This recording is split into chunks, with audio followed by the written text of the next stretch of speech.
Today we introduce you to a film Marquise, the heyday of literature and drama in the 17th century. The famous playwright Molière took his team to the countryside and met the main character of the film, Marquise, a girl from a lowly and poor background who relies on dancing to make a living. She is young and beautiful, her body is attractive, attracting many men around. Suddenly the sky is raining heavily. The audience gradually left, but Marquise did not stop dancing.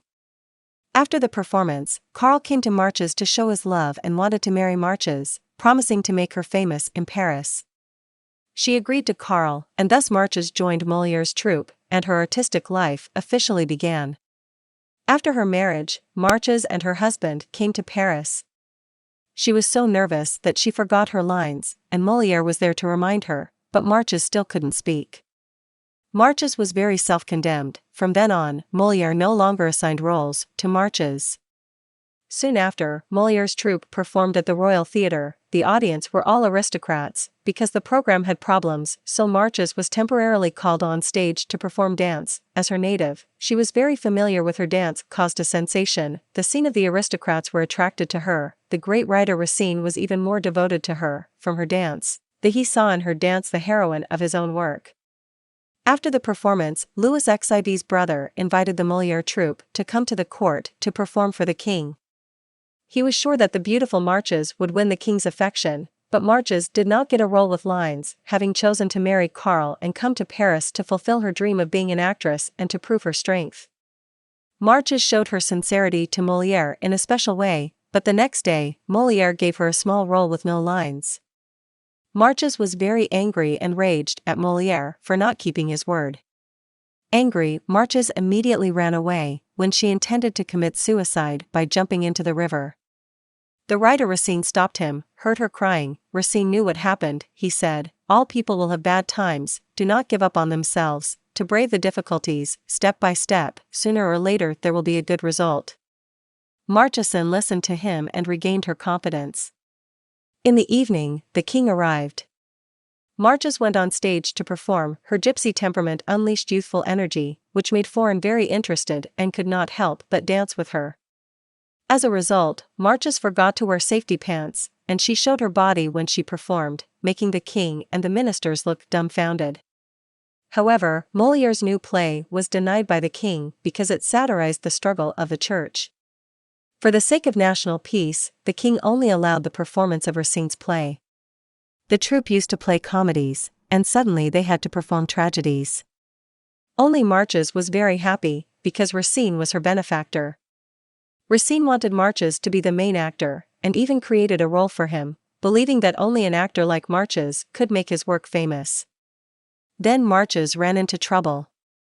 Marquise often interfered with Molière's rehearsals because she had her own opinions, much to the displeasure of the actors in the troupe, who together beat Marquise. Racine focused on court comedies and came into contact with court nobles, who were hypocritical, devious and cunning, making Marquise uncomfortable.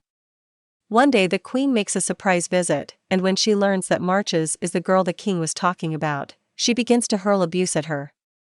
She put her temper on Racine, who, instead of getting angry, gave her more encouragement. He often taught Marquise to comprehend the meaning of the lines, and in this way, Racine slowly fell in love with her.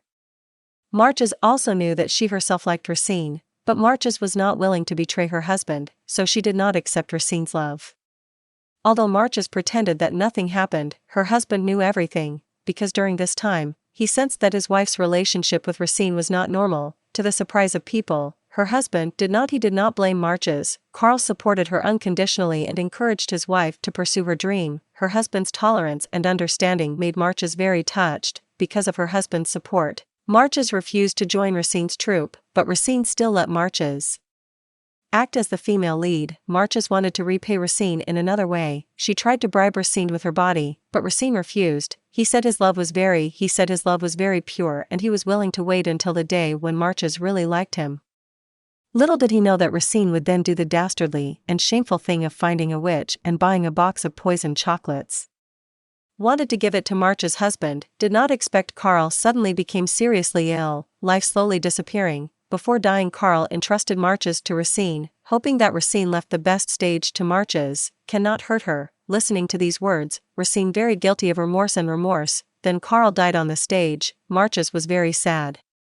Marquise had a maid of honor, young and beautiful, who persuaded Marquise to pull herself together, the only way to fulfill her husband's wishes. So Marquise joined Racine's troupe and, relying on Racine's plays and vivid performances, touched a very large number of nobles. Marquise and Racine grew close and they became partners. With his talent and charm, Racine devised a unique ancient Greek tragedy for Marquise, and the first performance was so successful that the king applauded Marquise in celebration.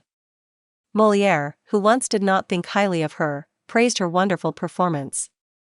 Molière's comedy was gradually forgotten, the troupe was taken away by the landlord, many of his partners left him, and only Marquise encouraged him to pull himself together. Then Marquise brought Molière to the king to intercede, and although the king kept Molière's theatre, he accidentally revealed that Racine had bought poisoned chocolate and wanted to murder Marquis's husband. Marquise is very shocked, she cannot believe. It turns out that before Racine sent the chocolate, Marquis's husband had already contracted the disease, so Racine confessed her love for Marquise and denied poisoning her husband. Since the king stopped pursuing the matter, it was over. Marquise then continued to appear in Racine's plays, filling every performance, and overnight she became a very famous actress in Paris. Racine also became a great writer, and one day, Marquise discovered that she was pregnant. In order to stay on stage, she did not tell anyone. After that, Marquise's body became more and more uncomfortable and wanted to put off a performance, which Racine did not know, because the performance was very important and was arranged by the king for the papal envoy. Marquise had no choice but to perform on stage, and it happened to rain on this day. Marquise took off her clothes to recite and accidentally suffered from the cold, and when she performed that night, she suddenly became dizzy and collapsed on the floor.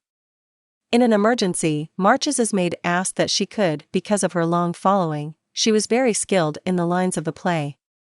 Racine unexpectedly found that the maid performed very well and seemed to be more natural and fluent than Marquise, and 3 days later, Marquise woke up with only Molière to take care of her, and now the maid had completely replaced Marquise, and the audience and Racine had forgotten her. Reluctantly, she dragged her weak body to the theater and saw the serving girl who was performing, just like she once was. She finally understood that no one is irreplaceable, and her vanity crumbled. She went to the dressing room and swallowed the poisoned chocolate given to her husband by Racine. Then Marquise came to the stage and told her sorrow and resignation. She reached the heights from the bottom and fell from the heights to the bottom, no one can escape her life, and finally Marquise finished her interpretation of the play with her life. Before she died, Marquise told her pregnancy. It turned out that Racine had made a vow not to let a second person play the role, but Racine broke his promise at the beginning, and in order to get back at him, Marquise chose to kill herself to end her stage career.